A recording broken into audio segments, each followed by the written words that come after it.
When you live in an RV, or if you're in a tiny living situation, or if you're just trying to live a more minimalist lifestyle, a great place to start is in the kitchen. There are so many. I'm a professional pastry chef, and I'm a foodie, and I really love to cook.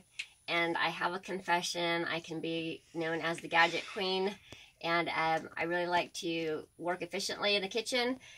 But being that we live in an RV, I used to have a coffee grinder before, and I used to have a coffee pot, you know, on the countertop. I'm not really a coffee drinker, but when my parents come over, I'd like to give them coffee. I now drink decaf coffee, and I like to do teas like green tea and loose leaf tea. Anyway, I just want to share a couple of tips with you today on how to decrease space in the kitchen with appliances.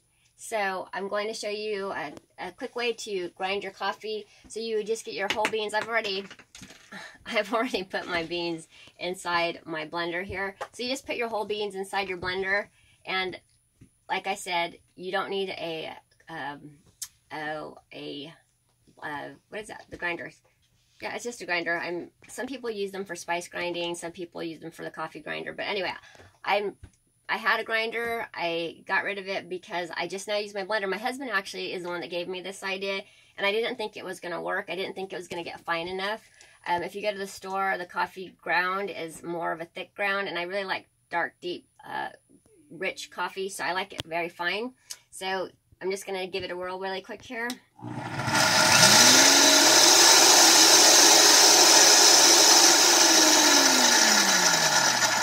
All the coffee had settled to the bottom, and it'll get kind of packed in there, so I just wanted to fluff it up a little bit. But you can do it to the grind that you want it to. If you want a thicker grind, you can do that. Like I said, I do like a thinner, finer grind, and I'm just going to show you how fine the grind is on my coffee here. So let's see if I can show you right there. And I'm going to put a little on my hand. You can see that's a really nice fine grind. Okay, and so anyway, that is one of the little tips I wanted to share, is that you can get rid of your coffee grinder. You can multitask. I have a KitchenAid Professional series, and I really love my blender. It's really helpful. I haven't had any problems with it. I've had it for many years. And then the second thing you can get rid of is your coffee pot, and get a coffee press. Coffee press are used throughout Europe. They make really nice coffee. You put the coffee in first, and then you pour the water in, and there's a filtration right here on the lid.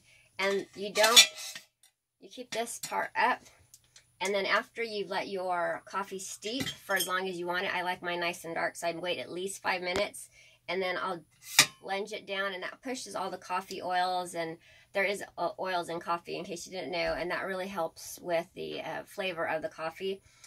Because I like it really, really dark, like I said, I do a fine grind. I actually will come back up and then shake it around so that the coffee really gets incorporated with the water. And I'll do one last pump, and then I'll pour it in.